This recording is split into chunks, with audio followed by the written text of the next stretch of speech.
இப்போ நம்ம வெப்சைட்டோடைய சிஎம்எஸ் பேக்எண்டை பற்றி ஒரு டெமோ கொடுக்குறேன். இந்த வெப்சைட் பாருங்கள். இது வந்து ஃபுல்லாக நம்மளுடைய சிஎம்எஸ் யூஸ் பண்ணி தான் க்ரியேட் பண்ணது.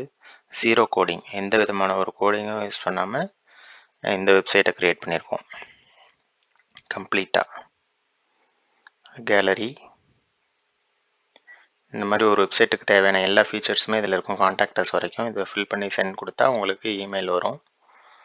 இப்போது இதை பேக்எண்டை நான் உங்களுக்கு காட்டுறேன்.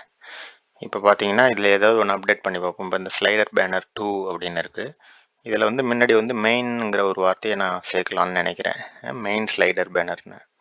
அதுக்கு இப்போ பார்த்தீங்கன்னா இந்த மாதிரி தான் உங்களுக்கு பேக்எண்டு கொடுப்போம். இதில் எல்லா ஆப்ஷன்ஸும் இங்கே கொடுத்துருக்கோம். சைடில் வெப்சைட்டில் நீங்கள் பார்த்த எல்லா ஃபீச்சர்ஸ்க்குமான ஆப்ஷனும் இங்கே இருக்கும். இதில் நம்ம பேனரை வந்து அப்டேட் பண்ணணும் அப்படின்னு சொல்கிறேன். பேனர் ஸ்லைடர் வந்துட்டு இதில் 2 பேனர் இருக்குது. இதில் பார்த்தீங்கன்னா 2 இமேஜ் போட்டிருக்கோம். இதில் நான் இந்த ஃபஸ்ட் இமேஜ் தான் எடிட் பண்ணணும் அப்படின்னு சொல்லியிருந்தேன் உங்கள்கிட்ட. இப்போது மெயின் அப்படிங்கிற வார்த்தையை இதில் ஆட் பண்ண போகிறேன். சேவ் கொடுத்துட்டோம். ரெஃப்ரெஷ் பண்ணால் மெயின்ங்கிற வார்த்தை ஆட் ஆகிடும். இந்த மெயின்ங்கிற வேர்டை சாதாரணமாக ஆட் பண்ணோன்னா இதை வந்து நம்ம கோடிங்கில் போய் தான் இதை எடிட் பண்ணி எப்போவும் நார்மலாக ஆட் பண்ணுவோம். அந்த மாதிரி இல்லாமல் யூஸரே எல்லாமே யூஸ் சேஞ்ச் பண்ணிக்கிற மாதிரி நம்ம இப்போது இந்த சிஎம்எஸை நம்ம க்ரியேட் பண்ணியிருக்கோம். இப்போ இந்த சைட்டில் வந்து மேலே லோகோ இல்லை. லோகோ அப்டேட் பண்ணுறதுக்கு எப்படின்னு பாருங்க. ஒரு சிம்பிளான விஷயம் தான். செட்டிங்ஸில் இருக்கும் லோகோக்கான ஆப்ஷன். இங்கே வெறுமனே லோகோன்னு ஒரு டெக்ஸ்ட் மட்டும் இருக்குது. அதுக்கு பதிலாக நான் ஒரு இமேஜ் ஆட் பண்ண போகிறேன். க்ரீன் ஒரு இமேஜ் இருக்குது. அதை கொடுத்துட்டு சேவ் கொடுக்குறேன். சேவ் கொடுத்ததும் அப்லோட் ஆகிடுச்சு. இது இப்போ சைட்டில் வந்து பார்த்தீங்கன்னா ரெஃப்ரெஷ் கொடுத்தீங்கன்னா லோகோ இங்கே அப்பியர் ஆகிடும். கீழேயும் ஃபூட்டர்லேயும் அதே மாதிரி அதே லோகோ ஃபூட்டர்லேயும் வந்துடும். அது மாதிரி எல்லாமே நீங்கள் கஸ்டமைஸ் பண்ணிக்கலாம். இப்போ இந்த மெனு இருக்குது. Home, gallery, about us, pricing, contact எல்லாமே இருக்குது. சர்ச் பார் இருக்குது. ஆனால் இதில் வந்து எனக்கு வந்து ஒரு ப்ராஜெக்ட்ஸ்னு ஒரு டேப் பட்டன் ஆட் பண்ணணும் அப்படின்னா அதுக்கான ஆப்ஷன் இங்கே இருக்குது. நம்ம ஆல்ரெடி இதில் வந்து ப்ராஜெக்ட்னு ஒரு பேஜ் இருக்குது. ஆனால் அந்த பேஜுக்கு ஆப்ஷன்ஸ் ஒரு லிங்க் இல்லை. இங்கே அந்த லிங்க் ஆட் பண்ணணும் அப்படின்னா மெனுஸ்க்கு வரேன். இருக்கிற மெனுவை எடிட் பண்ணுறோம். ஆட் கொடுக்குறேன். ப்ராஜெக்ட்னு கொடுக்குறேன். ப்ராஜெக்ட் அந்த பட்டனை கிளிக் பண்ணால் எந்த பேஜுக்கு போகணும் அப்படிங்கிறத இங்கே மென்ஷன் பண்ணுறேன். Save and exit. இப்போ ரெஃப்ரெஷ் பண்ணோன்னா ப்ராஜெக்ட்னு அந்த பேஜுக்கு லிங்க் வந்துடும் உங்களுக்கு. ஓகேங்களா? இப்போ இந்த ப்ராஜெக்ட் ஃப்ரண்ட்டில் இருக்குது. ஹோம் தான் ஃபர்ஸ்ட் இருக்கணும். ப்ராஜெக்ட்ஸ் தூக்கி நான் இப்போது அபவுட்டஸுக்கு பக்கத்துலேயும் அபவுட்டஸை கேலரிக்கு முன்னாடியும் போடணும் அப்படின்னு நினைக்கிறேன். அதுதான் ஒரு வெப்சைட்டுக்கு ஆர்டர் கரெக்டாக இருக்கும். இப்போ நான் அதுக்கு என்ன பண்ணணும்னா ட்ராக் அண்ட் ட்ராப் பண்ணிக்கலாம். இதை எடுத்து கேலரிக்கு பக்கத்தில் போட்டு அபவுட்டஸை ஹோமுக்கு அடுத்ததாக போடுறேன். Home, about us, gallery, project, pricing, contact. Okay, save. பார்த்தீங்கன்னா home, about us, gallery, project, pricing, contact order மாறிடுச்சா? ஓகே. இப்போ பார்த்தீங்கன்னா இது ஹோம் பேஜு. இந்த ஹோம் பேஜில் இந்த டீடைல்ஸ்லாம் போட்டிருக்கேன். அடுத்தது மாடியூல்ஸ். இதெல்லாம் நம்ம மாடியூல்ஸ் அந்த அவர் சர்வீசஸ் வந்து எஃப்ஏக்யூக்கு மேலே வரணும். எஃப்ஏக்யூ ஃபஸ்ட் வரணும். அவர் சர்வீஸ் வந்து அடுத்ததாக வரணும் அப்படின்னா இந்த பேஜில் போயிட்டு நம்ம எடிட் பண்ணுறது ஹோம் பேஜ். ஹோம் படம் போட்டிருக்கு.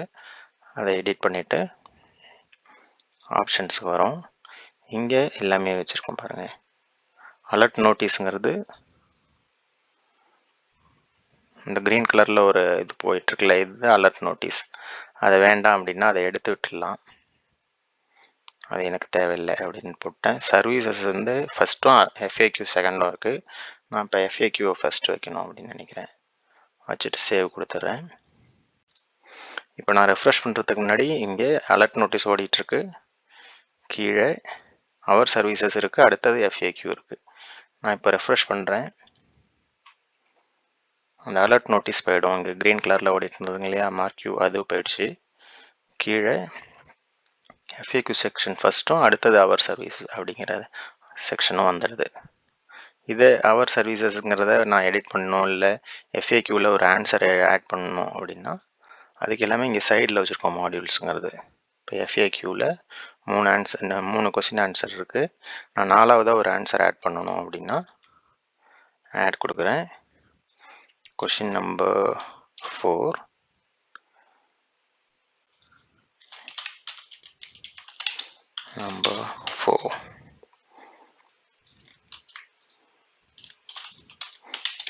லாங் ஆன்சர் நம்பர் 4 சேவ் கொடுத்துட்டேன். இப்போ வந்துட்டு ரெஃப்ரெஷ் பண்ணால் இங்கே 4th கொஸ்டின் ஆட் ஆகிடும். இது ஒவ்வொன்றையும் ஆட் பண்ணணும், நம்ம ஒரு கோடிங் யூஸ் பண்ணி தான் ஆட் பண்ணணும் அப்படின்னா நமக்கு நிறைய டைம் செலவாகும், கோடிங் அதிகமான கோடிங் யூஸ் பண்ணுற மாதிரி இருக்கும். இப்போ அதெல்லாம் இல்லாமல் யார் வேணுன்னா ஒரு சாதாரண இங்கிலீஷ் தெரிஞ்சவங்க ஒரு வெப்சைட் க்ரியேட் பண்ணுற மாதிரி நம்ம இப்போ ரெடி பண்ணியிருக்கோம்.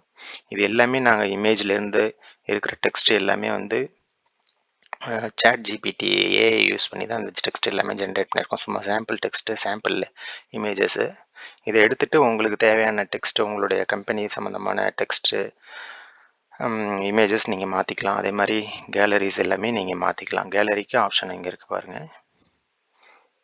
கேலரி உள்ளே வந்தோன்னா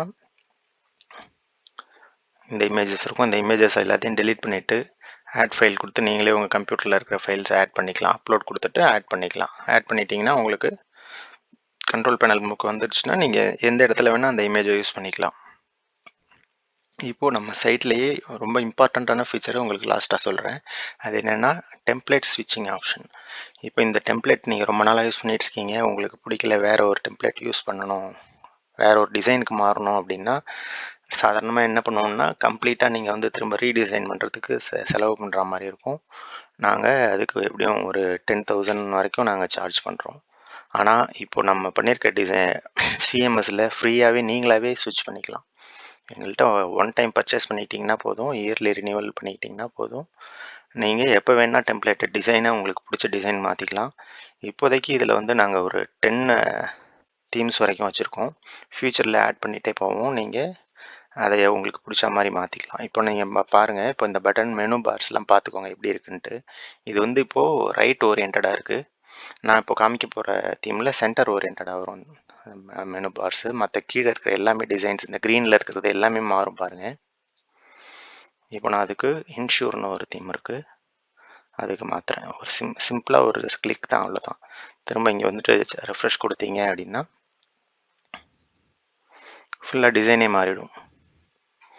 லோகோங்கிற டெக்ஸ்ட் வந்திருக்கு. இப்போ பார்த்தீங்கன்னா இது சென்டர் அலைன்டாக இருக்குது பட்டன்ஸு. கீழே பார்த்தீங்கன்னா எல்லாமே கலர் தீம் எல்லாமே